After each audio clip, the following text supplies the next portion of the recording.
Good morning, friends. This is our first year with plums. I'm so excited. We planted our trees maybe 4 or 5 years ago, and I have some beautiful plums. So I have never had the opportunity to preserve them before, and I have a lot of things to preserve right now because the peaches are in season, zucchini's coming out the wazoo. So I wanted to find the easiest way, because you guys know I like easy, to preserve my plums. I did a bunch of research last night and this morning, and we're gonna do 2 different styles of preserving plums. One just in water, whole, and then the other one like in a honey water with some mulling spices for the winter. So let me get these washed and the stems off, and then we'll come back and we will start a super easy process together. The stems off, and it's been a couple days since I harvested these, and I just wanted to make sure that they're some of them were just like way overripe when I even picked them, so I don't want to put anything in that's kind of already on the downward turn. So we're filling our jars up to 1¼ inch head, or excuse me, 1½ inch headspace. Packing them pretty good and tight in there, so like that. And these I'll just do plain with just water, which is an approved water bath canning recipe. I did consider making jam, but I looked downstairs and I just don't need any more jams and jellies.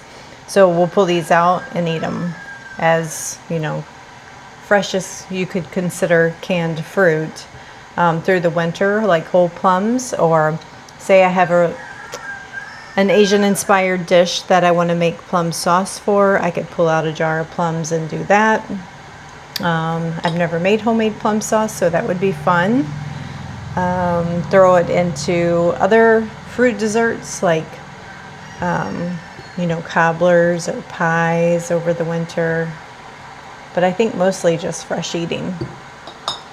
So there's the next jar. Just really I think it's going to be really cute on the shelves.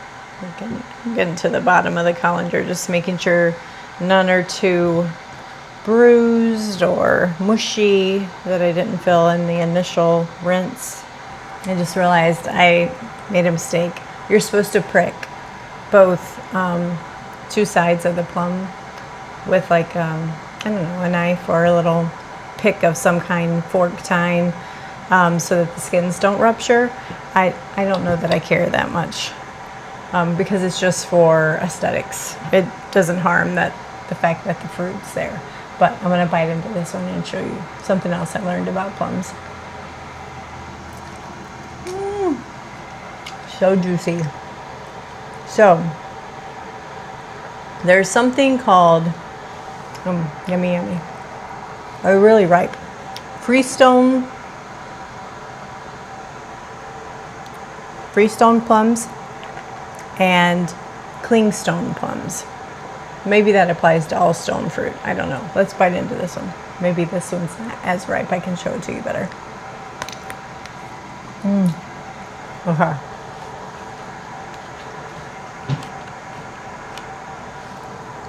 So the pit is there. And it takes a lot of effort to get that pit out. It doesn't just pop right out. And when it pops out, yeah, I can't even get it out. You'd have to eat around it. So what happens is you're left with a lot of the plum pulp stuck to the pit. That's a clingstone plum. You can just suck it off. Anyway, why I learned that is when I was researching making jams or jellies, you don't have to go through the whole process of pitting your plums beforehand. I did not know that, which was really nice to know.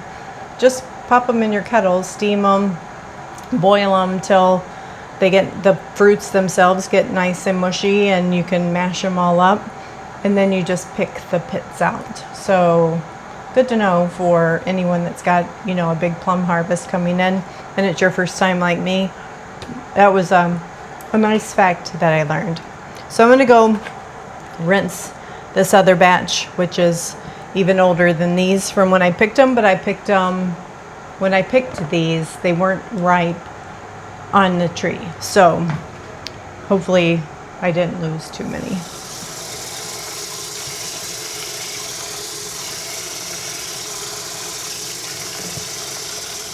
The water's ready to top off these whole plums that are just no flavoring, no sugar, no nothing, just whole plums. And again, 1/2 inch of headspace. Okay.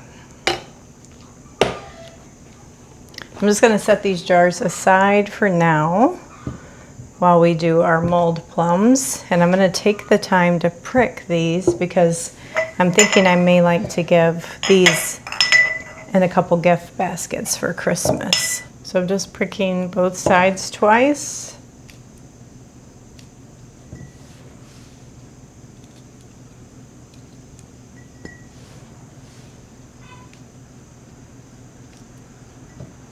Okay, gorgeous, so fun. All right, I'm gonna break a cinnamon stick. I'm gonna put 1/2 of a cinnamon, maybe 1/4 of a cinnamon stick in.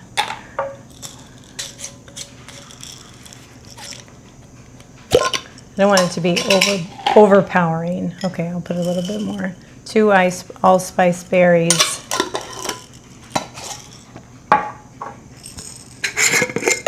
And a clove. 1 whole clove, maybe 2 whole cloves. Okay, that's going to be our spices. So I'm going to do that for as many jars as I can fill, and then we're going to go back on with some honey and top it off with water. Okay, so how would you use, I'm asking myself, how am I going to use spiced plums? So I'm sitting here sipping on a cup of my tea, green tea.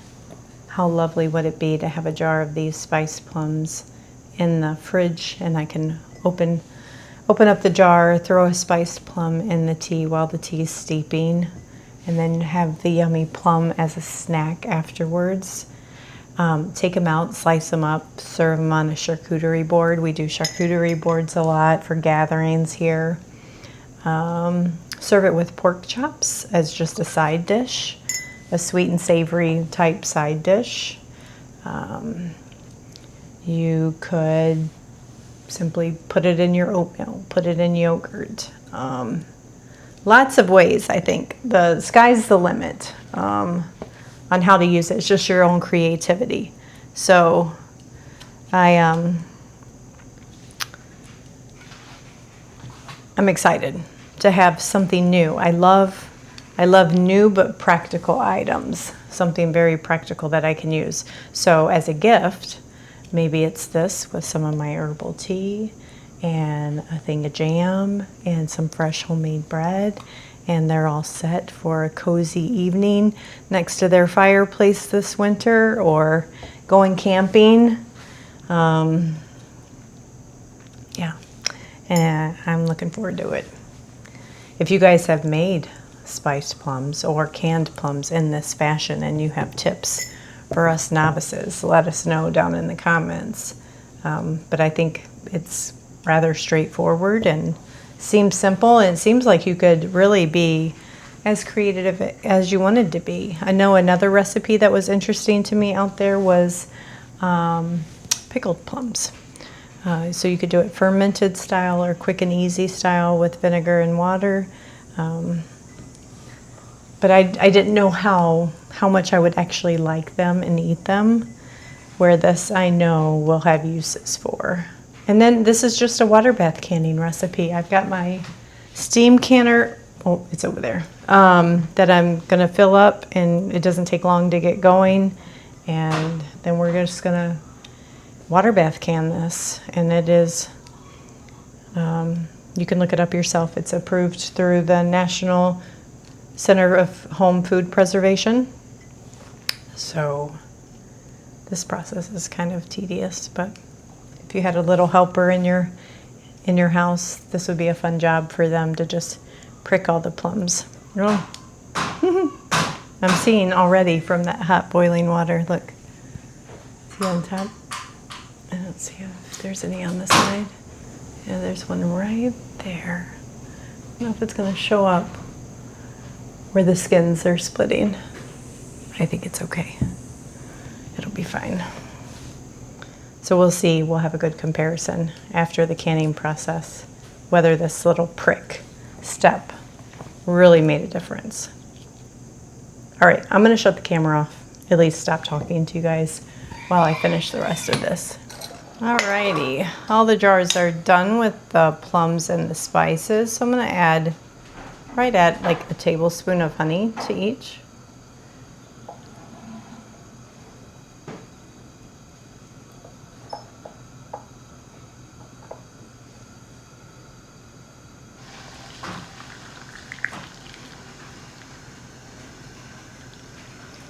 Not water bath, I'm doing steam bath, but it counts as water bath canning. And we need to do our pints for 20 minutes and our quarts for 25 minutes. Whoops, a little bit too much. I am going to go in with a chopstick and just move these plums around a little bit and push them down in. Make sure there's no big air bubbles caught in the middle. Let's wipe our rims of our jars.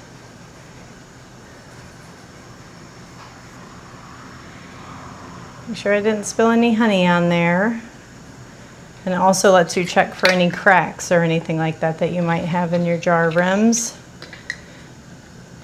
And then we're gonna go on with our lids. Whoops, I'm short one lid. Put our bands on finger tight.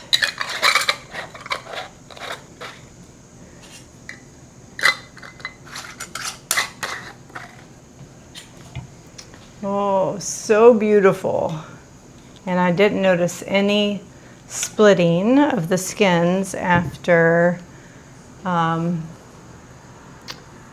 pouring that boiling water over them, so that's good. All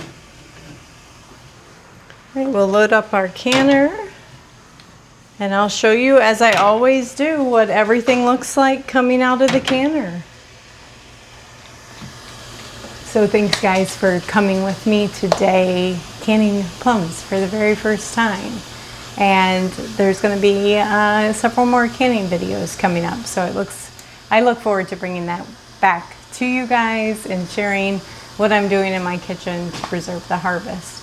And if you're interested in more preserving the harvest, we have a playlist of over 200 videos that I'm sure you'll find something that either interests you or that you need to know, because if it could be canned, I've probably canned it. So I'll see you guys in the next video.